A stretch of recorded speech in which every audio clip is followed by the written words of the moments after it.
ಅಕ್ಕಿ ಖರೀದಿಗೆ ರಾಜ್ಯ ಸರ್ಕಾರಕ್ಕೆ ಕೇಂದ್ರ ಆಹ್ವಾನ. ಅಕ್ಕಿ ದರ ಕಡಿತದಿಂದ ಸರ್ಕಾರಕ್ಕೆ ಲಾಭ. ಹುಬ್ಬಳ್ಳಿಯಲ್ಲಿ ಕೇಂದ್ರ ಸಚಿವ ಪ್ರಹ್ಲಾದ್ ಜೋಶಿ ಹೇಳಿ.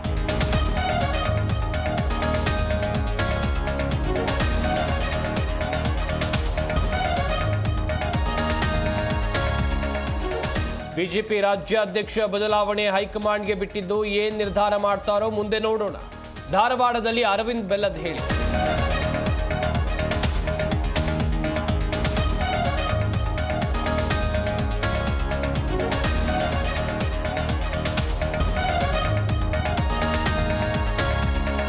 ಸಿಎಂ ಕೆಪಿಸಿಸಿ ಅಧ್ಯಕ್ಷ ಸ್ಥಾನ ಖಾಲಿ ಇಲ್ಲ. 5 ವರ್ಷ ಸಿದ್ದರಾಮಯ್ಯನವರೇ ಇರ್ತಾರೆ.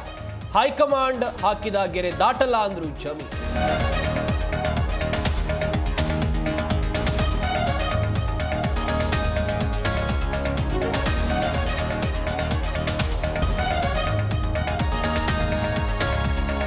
ನಾಳೆ ಡೊನಾಲ್ಡ್ ಟ್ರಂಪ್ ಪ್ರಮಾಣ ವಚನ. ಕುಟುಂಬ ಸಮೇತ ವಾಷಿಂಗ್ಟನ್ಗೆ ಆಗಮಿಸಿದ ಟ್ರಂಪ್. ಉಪಾಧ್ಯಕ್ಷರಾಗಿ ಜೆಡಿ ವ್ಯಾನ್ಸ್ ಪದಗ್ರಹಣ.